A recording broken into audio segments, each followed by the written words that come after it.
సంక్రాంతి పండుగ పర్వదినాన్ని పురస్కరించుకుని వనపర్తి జిల్లా కేంద్రంలోని వెంకటేశ్వర స్వామి ఆలయంలో కళ్యాణ మహోత్సవం జరిగింది. వెంకటేశ్వర స్వామి కళ్యాణ మహోత్సవంలో ఎమ్మెల్యే తూడి మేఘారెడ్డి కుటుంబం సమేతంగా పాల్గొన్నారు.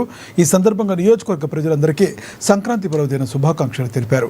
శ్రీ వెంకటేశ్వర స్వామి వారి కళ్యాణ మహోత్సవంలో పాల్గొనడం ఎంతో అదృష్టంగా భావిస్తున్నానన్నారు. ఈ వెంకటేశ్వర స్వామి ఆలయ అభివృద్ధికి ఎల్లవేళలా కృషి చేస్తానని ఆయన పేర్కొన్నారు.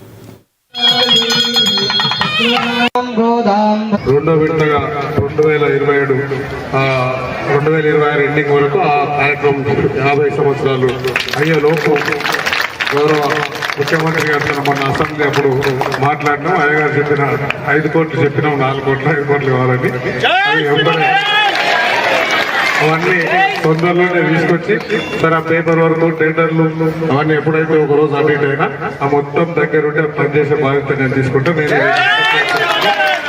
దాంట్లో భాగంగా ఈ కార్యక్రమంలో పాల్గొనే అవకాశం ఇచ్చిన మీ అందరికీ, భక్తులందరికీ పేరు నమస్కారం తెలియజేసుకుంటూ స్వామివారి కృప, వెంకటేశ్వర స్వామి కృప వనపర్తి ప్రజలకు అందరికీ ఉండాలని మళ్ళొకసారి ఇక్కడికి వచ్చిన